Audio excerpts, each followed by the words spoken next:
Hi, my name is Mayo and I am a professor and researcher in the Department of Developmental and Educational Psychology of the Faculty of Psychology at the University of Santiago de Compostela, Spain. The work that I present below is titled Visual Impairment, Communication and Flash-Food Memories. Brown and Kulik coined the term flashbulb memory to refer to a particularly vivid memory generated in response to a unique, highly emotional experience that becomes seated in the memory like a flashbulb or a snapshot of a moment when everything stopped as if it were frozen.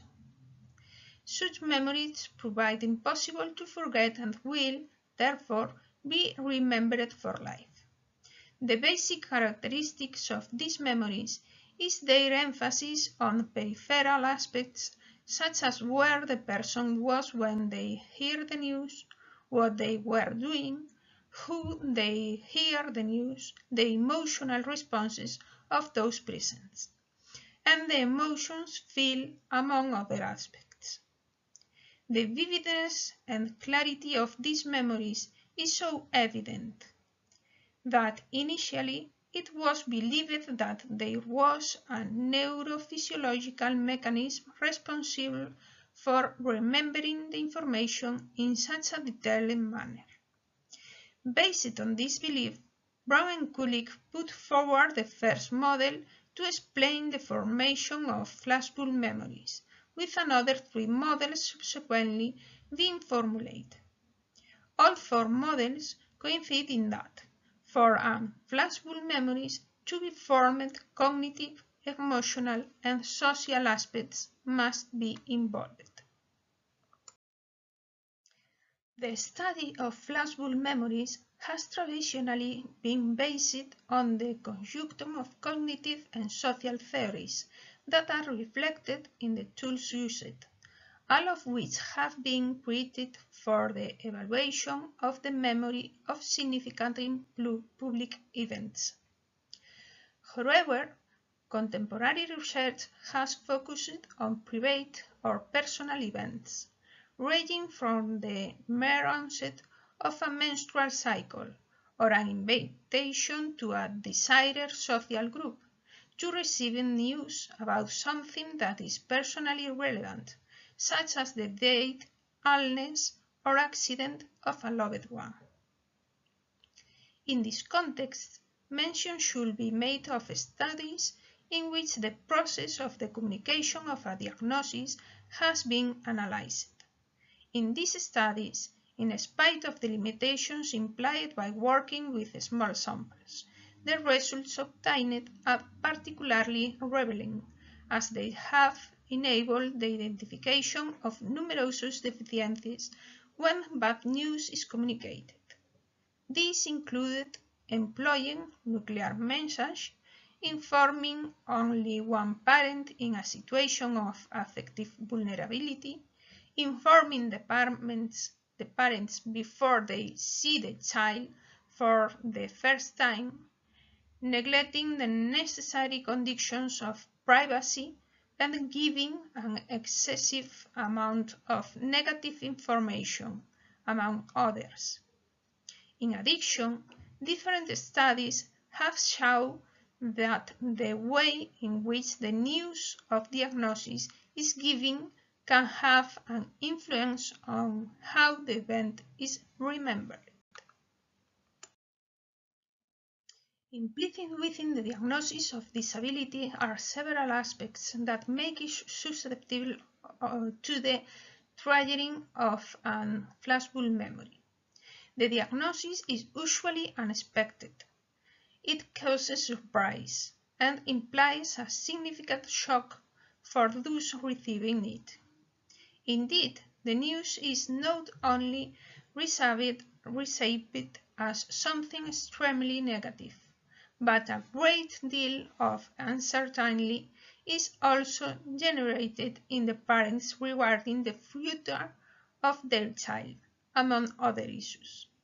As a consequence, different, often ambivalent cognitive, emotional, and behavioral reactions are triggered in the parents, transforming the diagnosis into a springboard of doubts, insecurities, sorrow, and/or disorientation.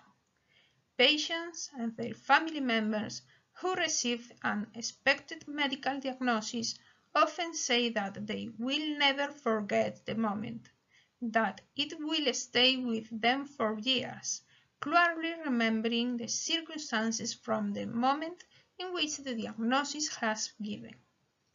Different studies have concluded that the moment in which news is received regarding a child's disability or risks of suffering one is engraved in people's memory, with the precise details of the circumstance being clearly remembered even in years after the diagnosis.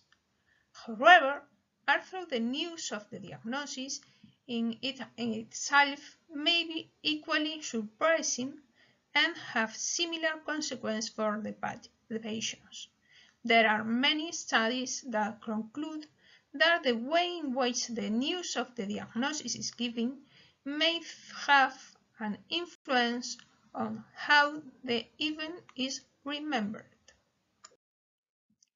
The diagnosis of a child visual impairment is a private or personal event in which the parents are directly involved, given their physical presence in the place of the event and protagonist or are direct witness, and maintain a close involvement with the event as recipients of a significant piece of news for the child and for their lives. However, this circumstance has not received much attention in terms of research. Therefore, several research questions arise, among which the following stand out. Does receiving a diagnosis of a child visual impairment generate flashbulb memories for parents? If so, does this flashbulb memory depend on the circumstance surrounding the communication of the news? Is it affected by sociodemographic factors and/or the child's clinical characteristics? Taking the above in account or understanding by first news the moment in which professionals inform the parents that their child has a disability, disorder, or developmental delay, the present study has the objective of discovering how the first news of visual impairment comes about and whether the memory there persists over time, generating flashbulb memory. A longitudinal study with an ex-post facto retrospective testing was carried out in two phases. The criteria employed for the selection of the sample was the fact of being the mother of at least one child aged between 0 and 18 years, affiliated to the Spanish National Organization of the Blind in the Autonomous Community of Galicia.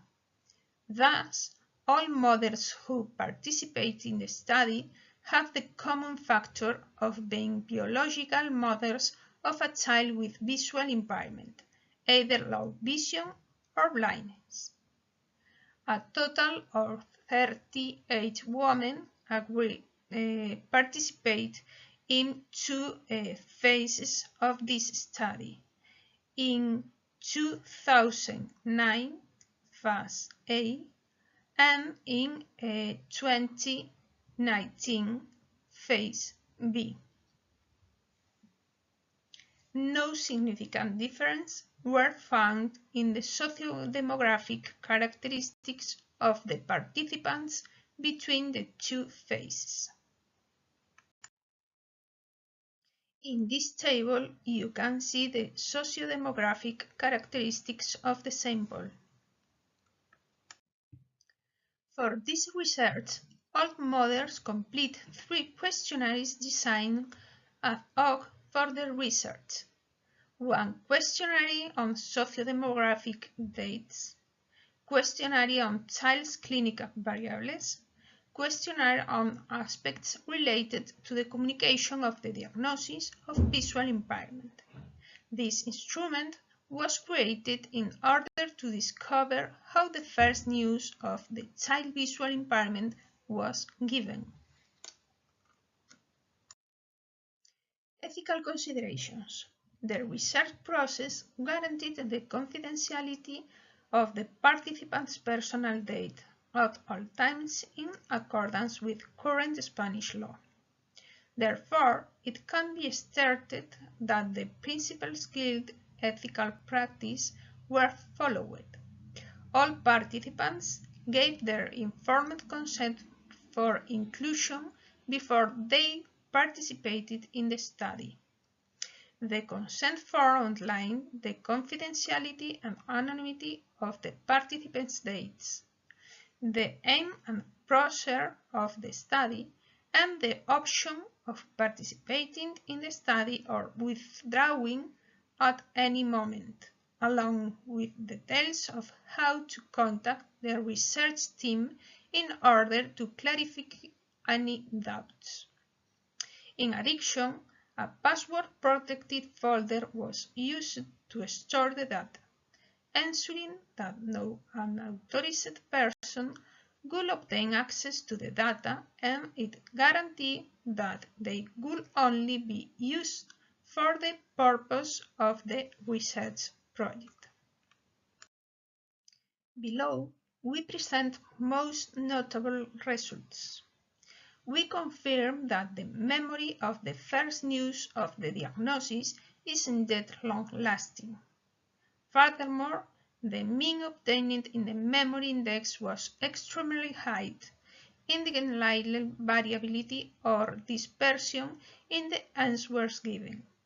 An analysis of the data offered by this index demonstrates that 10 years after the first evaluation, 53.3% of the mothers remembered in a literal way the way in which they had received the diagnosis of their child visual impairment, and that for the remaining 44.7%, there was a partial coincidence between the answers given, as the meaning was maintained even though the same words were not used.